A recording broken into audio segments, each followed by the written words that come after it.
Welcome. Your Reach Review Time with Imperial, and today's review is Outer Banks Season 3, a Netflix original. Subscribe to the channel, like the video. Let's get into it.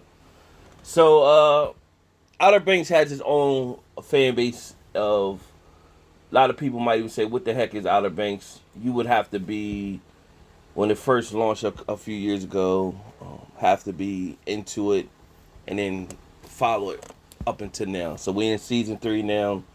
And the first 5 episodes of season 3 pretty much was like, I had me thinking like, I don't know how they're gonna get a season 4 out of this. But I will say the second half of Outer Banks did pick up, and it was better than the first half. So if you remember, if you were in the Outer Banks, you know at the end of season 2, we found out that Jon B, his dad, is alive. We also found out that um,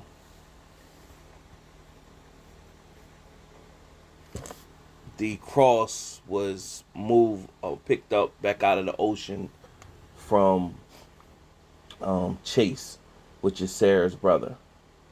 And so, not Chase, I said Chase, Rafe, which is Sarah's brother. So Rafe got the cross out of the ocean, and the Pogues, 6 of them, all ended up in the island. So this season 3 picks up where that left off. So it's been a little bit of time since they've been on the island. I forgot. It does say how long they was on there, but I think it was like a month or two maybe. And yeah, it's about a month or two that they were on the island. And out of nowhere, this man in a plane came and uh, they set fire that they had waiting in case somebody seen them. And the man came in a plane and picked him up. Lo and behold, he was really sent out, and they thinking he sent out by Ward, which is Sarah's father, but it wasn't. He was sent out by a new character that's looking for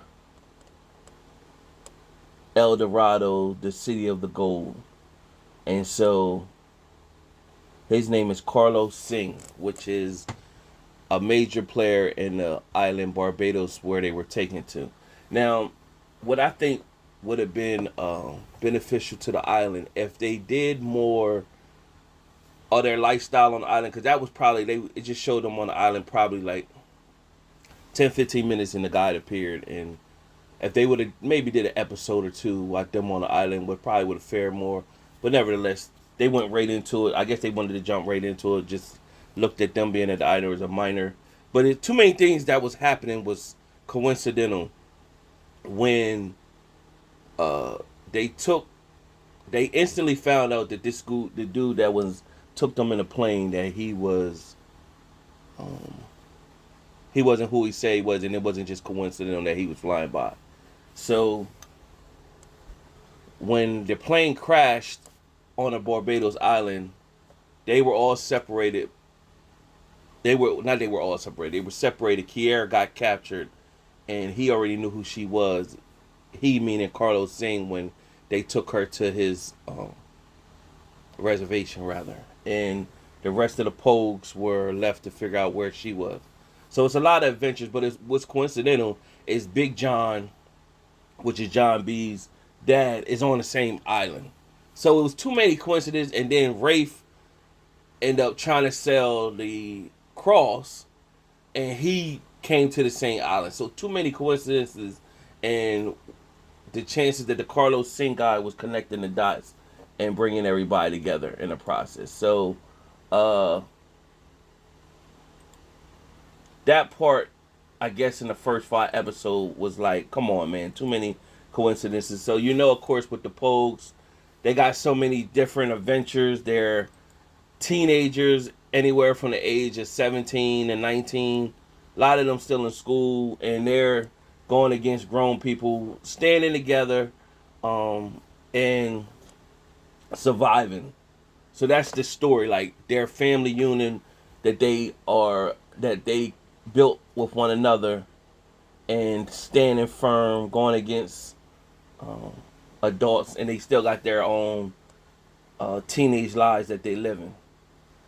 And this is like natural, not natural, national treasure with Nicolas Cage, like played out on like a TV series with young people, because that's basically what it is. They chasing national treasures, and one treasure leads to the next treasure. This treasure leads to this treasure. So this big treasure that they're looking for now is El Dorado, the city of the gold, and they're looking to find all these pieces. Jon B and his dad rekindled. Big John was banging on this bell that he would leave this sound, and John remembered the sound when he was young, and he said that only could come from one person. So he went to go figure out if that was his dad, and of course, that was his dad. So when they get on their journey, and it's a lot of different twists, Ward came back out of his coma state that he was in, and once he came up out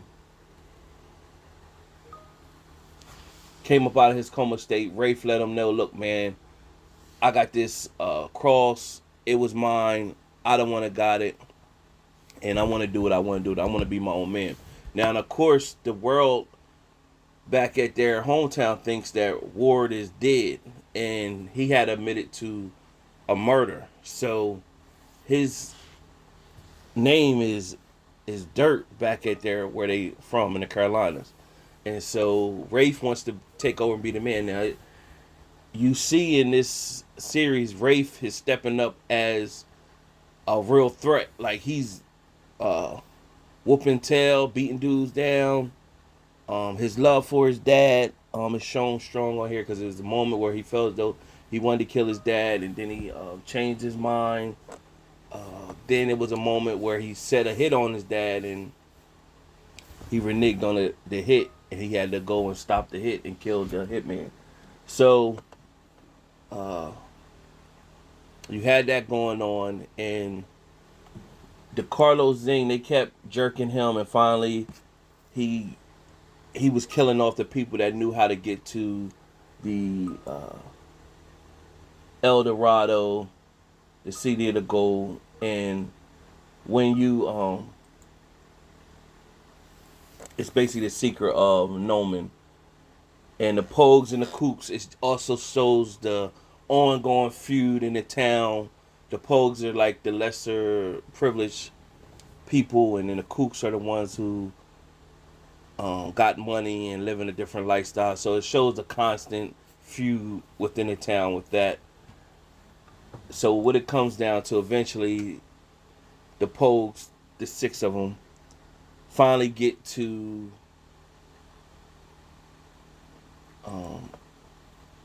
El Dorado, the path to El Dorado, after all the adventures, and it ended up with Big John reuniting and seeing Ward, who pretty much left him for dead. So Big John wasn't feeling that. So it ended up being this, it's these different pieces they had to put together for the artifacts to find the treasure. They finally got to the location where they could put the artifacts in, and Big John had to read and translate what it was saying. If you put the artifacts in this temple at the right time, the moonlight would appear and show highlights on, and each highlight would have a message. And so he got the message. Carlos Singh showed up along with Ward, who was supposed to be like he was for his daughter, but he was really saying he was doing everything for his daughter, and she was way over her head, but he was being a snake at the same time. And the daughter didn't want his help because she crossed over, even though she was a kook, she crossed over to the Pogue side. So nevertheless, they end up getting in the cave. Big John took a shot, and when he took a shot, he was bleeding out. And so he just was bleeding out slowly. He was on his way out. They got in, Jon B and Sarah got into the cave. They end up getting gold. When they came out, Carlos was waiting for him, like, hey, hand over the gold. Big John had like dynamite, and he threw it.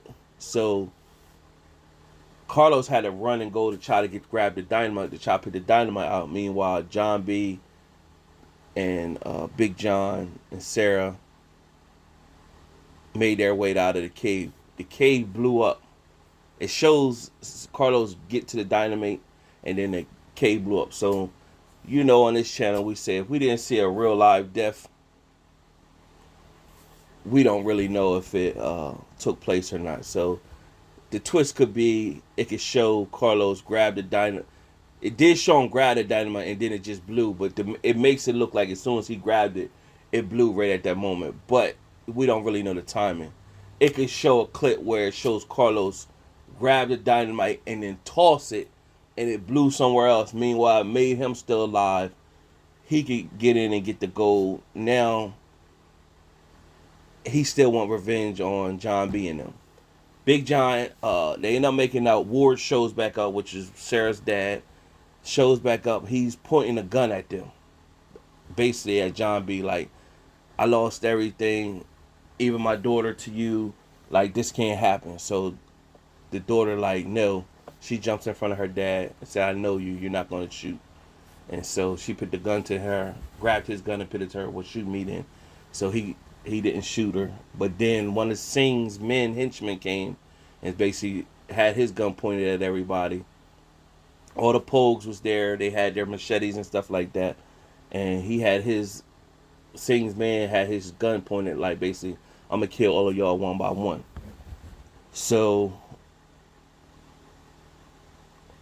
Ward just told Sarah he loved her, and he rushed Carlos Singh's hitman, and taking shots as he was rushing him, and jumped off a cliff and killed him. Killed himself and killed him. So we believe. It didn't show. So then at this point, Big John started to faint because he was losing too much blood. He's bleeding out. And so as they making their way back into town and everything, Big John pretty much told Sarah that she's one of them now. And he told Jon B that he was the best son he could ever have. And then he just died. Now what it shows is them mourning Big John's death, where I guess that's where they buried him. It shows another spot where Sarah looked like it could be her dad's burial, and because she put a picture of them at the where the cross was. However, it doesn't necessarily show that she actually went down. They grabbed her dad from where he fell off the cliff area. It doesn't show that, so we really don't know if that was just a burial that they made for just for GP, and she just know her dad is out there dead. So for all we know, what can also happen is that we're gonna assume Ward Cameron is dead now, but for all we know, what could really take place is Ward fell on top of Singh's man. Singh's man is what broke his fall. He might have broke a few bones. The bullet shots that he took was to the side. He was rescued by some other people that was in the nearby, and once they rescued him, he could live again. So we do know Big John is dead, so we're gonna go with that for sure. Ward is a question, even though we seen him fall off a cliff, and then the camera shot showed him just laid out or whatever. He could be knocked out, so we don't, And it want they want to believe that Carlos is dead because the dynamite in the cave got blew. But what we're gonna say, Carlos could still be alive, get to the gold. Now he wants revenge on the Pogues. That's a future storyline twist. Nevertheless, the Pogues make it back to the Carolinas. They have this big ceremony.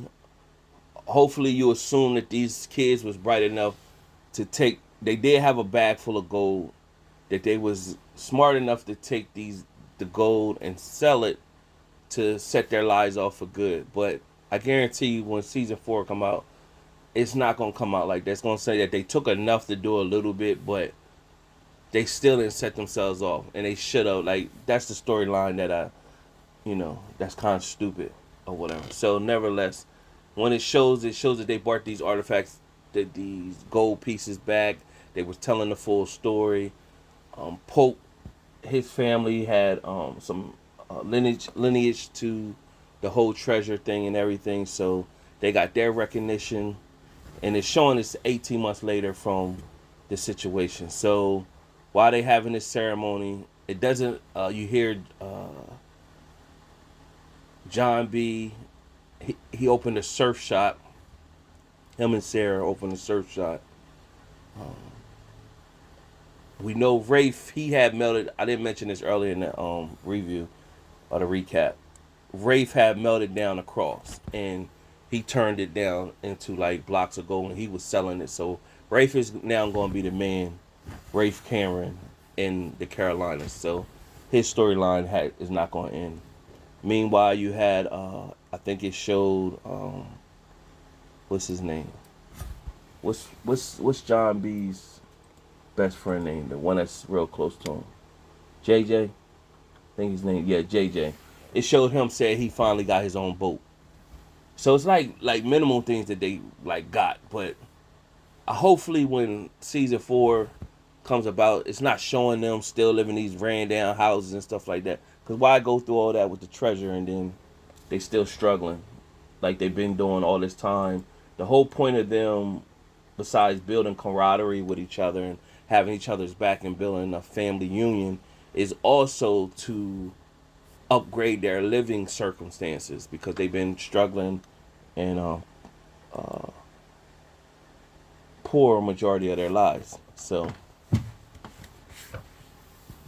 it'll be interesting to see how it plays out. But nevertheless, it ended the ceremony. This guy pops up at the ceremony, pretty much saying he likes the work that they did, and pretty much says he has some information in regards to another treasure, and but of course he's long in the tooth. He's older, they're young, and he want them pretty much to look into it to see if they'll go out and try to recover this treasure. Now it shows Pope.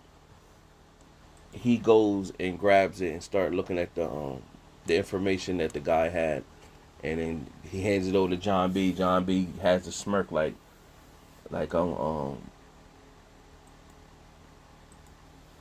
he had this look like he's not fulfilled. Like he needs the adventure, the treasure, and all that. It's the adventure of going there. Basically how National Treasures was with Nicolas Cage. Like it's the thrill of going on a chase for these treasures and stuff like that. Not just getting the recognition and getting the money. It's more the bond and everything that they go through to get to these measures. So they were intrigued, and that's how it ended. Overall, the first 5 episodes, I was a little bit disappointed, thinking I don't know how they're going to get to a season 4. But the second half of the episodes picked up and got better. By the end, I said, okay, I can see where the season 4 is going to come and play. And I'll be looking forward for the next season. Subscribe to the channel, like the video. Till next time.